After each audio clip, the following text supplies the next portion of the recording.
Bismillah. Surah Al-Takathur. This surah it's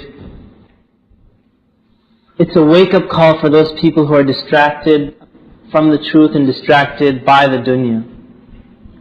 There's a Dawood Warnsby tape that has this surah on it. You guys remember that? Do you know what's the nasheed that comes after the surah?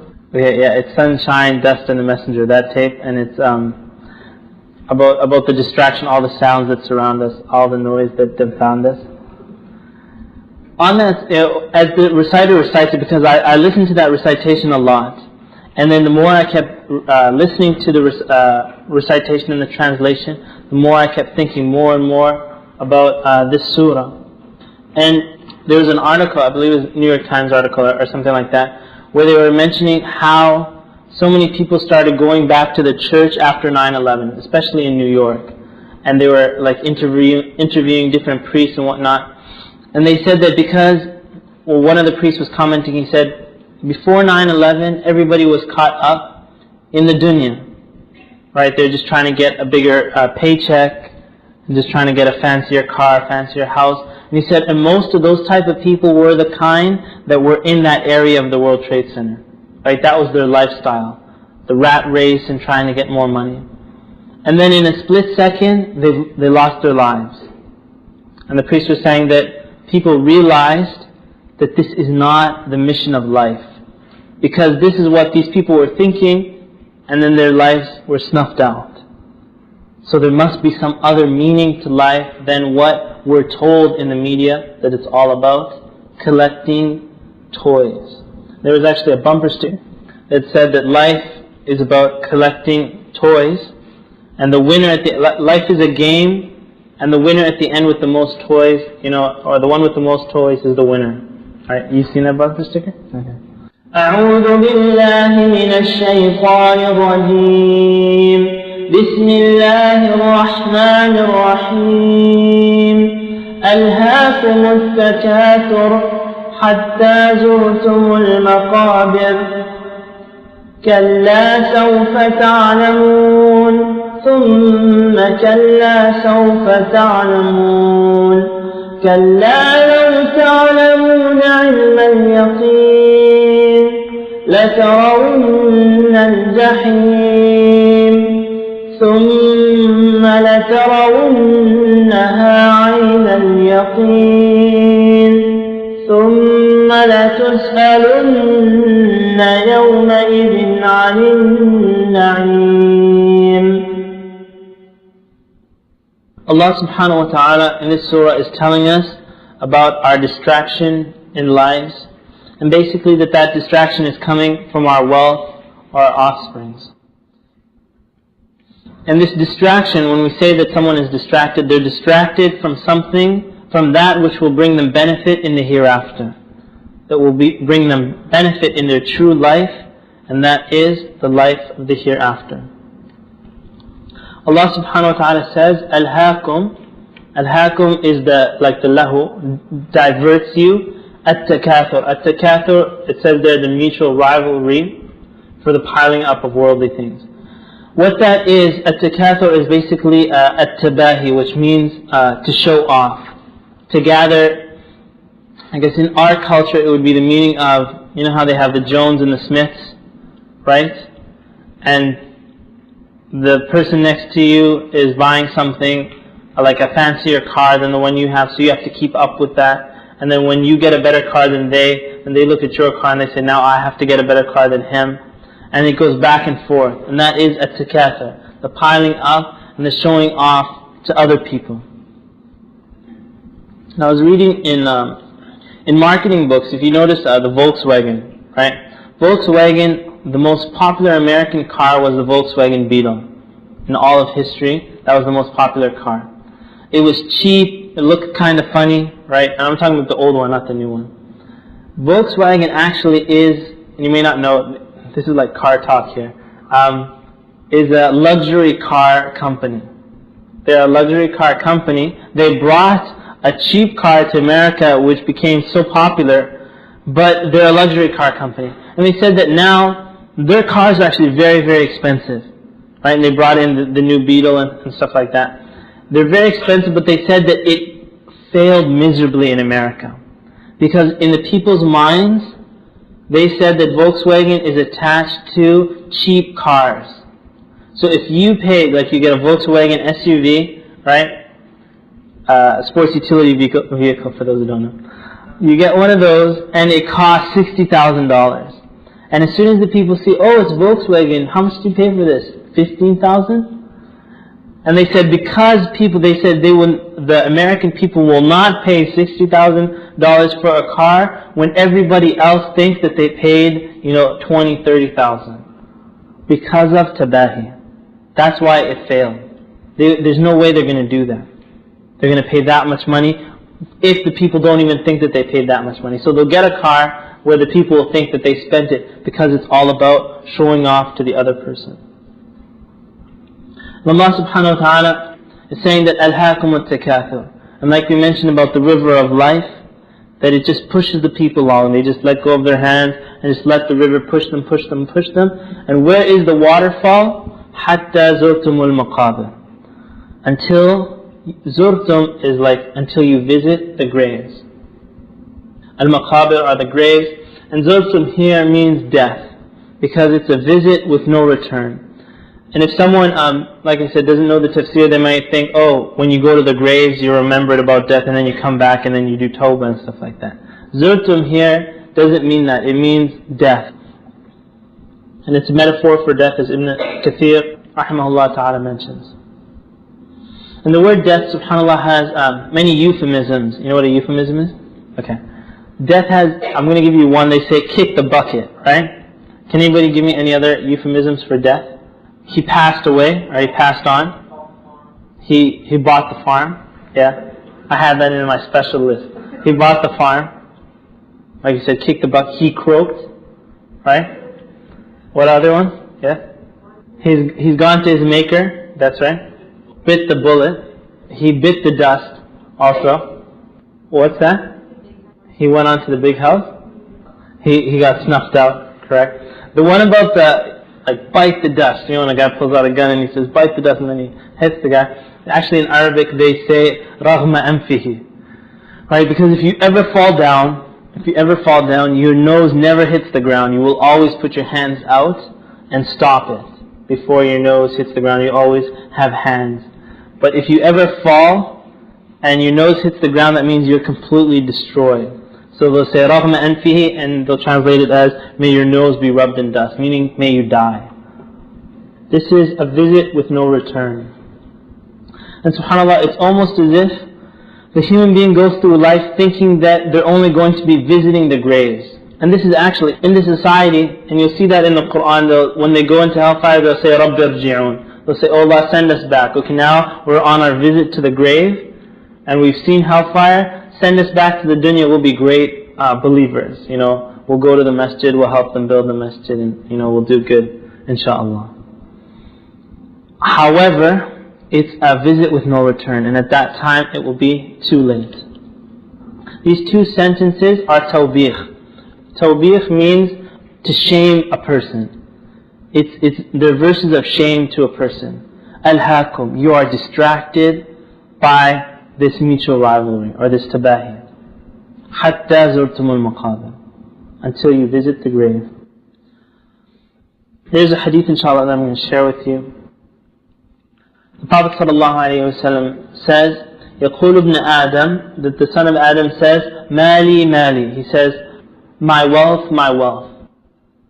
وَهَلْ لَكَ مِن مَالِكَ. Do you have anything of your wealth? إِلَّا مَا أَكَلْتَ فَأَفْنَيْتَ. Except that which you ate and you extinguished, or you finished it off.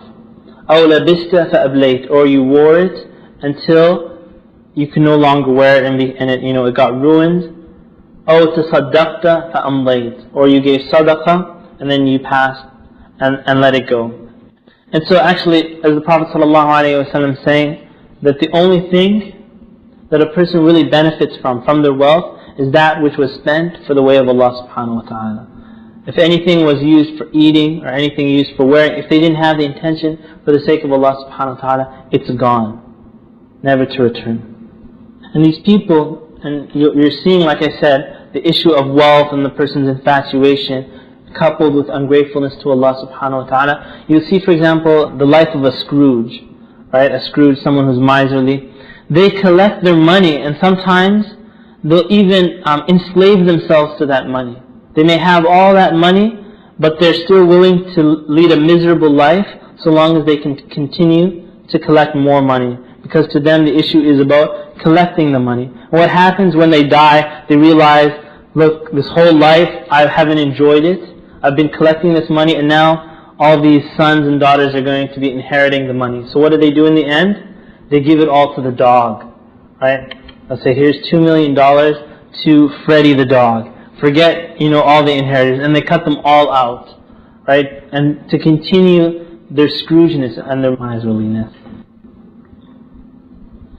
And I was reading in a novel, and don't get the wrong idea, it helps me better by English and so on. So in this novel, I usually read spy ones. So they're about to, this guy, he's the hitman for Carlos, right? And he's about to kill the hero of the story. And the hero of the story actually has a lot of money, right? He has millions and millions of dollars, because he's kind of like an assassin also. So he pulls out the gun and he said, alright, this is the end. And so he says, look, how much is Carlos paying you anyway? I'll double that, triple, whatever he's giving you. And he said, kalimatu haqq, in reply. He said, you want to see the accent here? He said, my friend, he said, money is only relative to the amount of time one has to enjoy it. Right? Wealth is only relative to the amount of time one has to enjoy it. Meaning he takes the money from this hero and he's got one day before Carlos kills him. But I said kalimatu haqq, a word of truth, because this is exactly the wealth. It's only relative to how much time you have to enjoy it. So you can make $120,000 a year, but you only have a few years to enjoy it. And then that's it. It doesn't matter how much money it was, your life will be over, and then you'll be going to the hereafter to see what you did and what you were tested with that wealth. So you look at the time aspect of this dunya and the time aspect of the hereafter, and then you'll know what to do with your wealth, inshaAllah. Allah subhanahu wa ta'ala says, and it starts speaking about the graves and hellfire. Allah subhanahu wa ta'ala says, Kalla, that this is the wrong understanding. سَوْفَ تَعْلَمُونَ, that you're going to see it, and you shall come to know. ثُمَّ كَلَّا سَوْفَ تَعْلَمُونَ, and that again, nay, you shall come to know. These are actually, this is not an emphasis. Those two verses, 3 and 4, they're not an emphasis. They're two different things. Because the person, as soon as they die, they will know the reality of their life. They will know the reality immediately. Because the punishment begins as soon as the person, even his soul being extracted. And we'll see that in Surah Al-Nazi'at. From the moment he dies, they will know the truth of their ways. Hatta zurtumul muqabr, it ends when a person dies. And then the second one, they will know the reality when they die, and then at resurrection, when it's to either heaven or hell, they will know the reality. Because it's stages. The hereafter comes in stages. Al-Qiyamatu Sughra, the minor Qiyamah resurrection, is when someone dies. The hereafter begins right then. And the Qiyamatu Kubra, the major resurrection, is when Allah subhanahu wa ta'ala, when the trumpet is blown and the people stand up for the Qiyamah. And Ibn Abbas radiallahu ta'ala anhu, he said that you'll know your misjudgment when you witness the assembly of humanity on the Day of Judgment.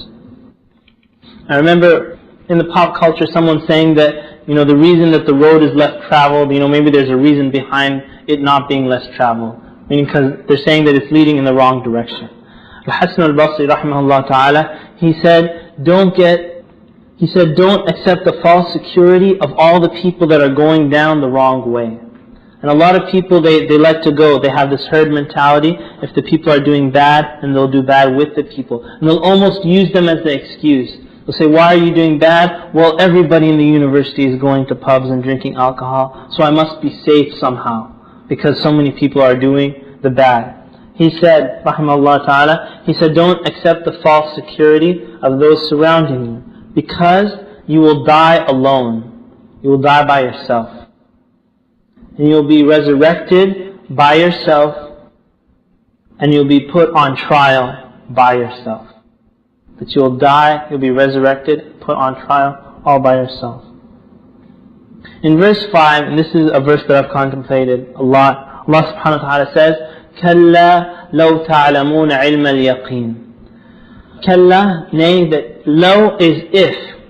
لَوْ تَعْلَمُونَ, if you knew عِلْمَ الْيَقِينِ, if you knew the knowledge of certainty, a certainty of knowledge.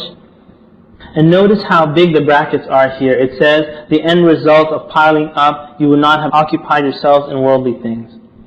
Many people who recite this surah, they come to كَلَّا لَوْ تَعْلَمُونَ عِلْمَ الْيَقِينِ, because low, remember I said there has to be a reply. If you say if, then it has to be some reply. If you come late to class, there has to be a conclusion. So if low comes, there has to be a second part to it, a second part to the sentence. Some people think that verse 6 is that second part, لَتَرَوُنَّ الْجَحِيمِ, but it's not. The second part of that if is dropped. And that's why you'll see the large brackets here, and it's a contemplative pause. كَلَّا لَوْ تَعْلَمُونَ عِلْمَ الْيَقِينِ. And every time I think when someone recites this surah and just continuously goes into the next ayah, that they haven't understood this ayah. Because a person has to think, if you knew with certainty of knowledge, what would you change in your life? What would change in your life if you really knew for certainty hellfire? What if you knew for certainty Jannah and hellfire and the resurrection? What would be happening? And it's actually a moment for the person to think, what would I be doing differently? What sins would I be desisting from? How much more goodness would I be doing if I really knew and understood hellfire and in paradise? And then Allah subhanahu wa ta'ala in verse 6, it's an emphasis, لَتَرَوُنَّ, you will see. The lam in the beginning and then the noon with the shadda on it are both emphasis. لَتَرَوُنَّ, you will see hellfire. لَتَرَوُنَّ الْجَحِيمِ, for sure. And this, remember when I said in the beginning about saying Sadaqallah? This is when a person sees a verse like this, they should say Sadaqallah and practice that. That Allah has told the truth. We will see hellfire. And this is Allah subhanahu wa ta'ala promising us this. لَتَرَوُنَّ الْجَحِيمِ. And in the story of Musa alayhi salam, when he cursed the people of Fir'aun, he said in his dua, and it's mentioned in the Quran, فَلَا يُؤْمِنُوا حَتَّى يَرَوُا الْعَذَابَ الْأَلِيمِ. He said, فَلَا يُؤْمِنُوا, they'll never believe until the day when they see the painful punishment. Their iman, if they live, no matter how long of their life they live, when they see hellfire, that's the only time they'll actually believe in it. And Allah subhanahu wa ta'ala mentions that day when they're about to be thrown into hellfire, it'll be said to them, أَلَيْسَ هَذَا بِالْحَقِّ. Right before they're thrown into the hell, isn't this the truth? Is this not the truth? They'll say, قَالُوا بَلَى وَرَبِّنَا. They said, indeed it is our Lord, this is the truth. We testify, it's right here, this is hellfire, we agree, now let's go to paradise. قَالَ فَذُوقُوا الْعَذَابَ بِمَا كُنْتُمْ تَكْفُرُونَ. Allah subhanahu wa ta'ala says, then taste that punishment because of your disbelief in it. And verse 7, Allah subhanahu wa ta'ala says, ثُمَّ لَتَرَوُنَّهَا عَيْنَ الْيَقِينِ, which is the emphasis that indeed you will see it with certainty of sight. Because actually, in the dunya, even if they saw the signs, they would say that it was magic. Right? If they saw the moon splitting, or they saw anything like that, and we saw Fir'aun, when Musa came with the staff, he said, this is magic. And on the Day of Judgment, it's almost as if when they see hellfire, they may say, oh, this is magic too. Oh, is the painful, the fire burning your skin, is that magic also? But Allah subhanahu wa ta'ala is saying, when they see hellfire, there won't be any of these feeble excuses anymore. They will have ayn al-yaqeen. They will have certainty of sight. Certainty of sight. And then Allah subhanahu wa ta'ala says, ثُمَّ لَتُسْأَلُنَّ يَوْمَئِذٍ عَنِ النَّعِيمِ. Then on that day, لَتُسْأَلُنَّ, that you will be asked, عَنِ النَّعِيمِ, that you will be asked on that day, عَنِ النَّعِيمِ, about the blessings. And the blessings that we have, Allah subhanahu wa ta'ala says, وَإِن تَعُدُّوا نِعْمَةَ اللَّهِ لَا تُحْصُوهَا, that if you tried to count the blessings of Allah subhanahu wa ta'ala, you would not be able to. Did anybody come? Okay, I think some people came walking to the program today, correct? Right? I know a couple of people did. The blessing of the fact that you tell your feet, okay, go forward, and you move right, left, that's a blessing of Allah subhanahu wa ta'ala. The cars, many of us don't recognize that blessing.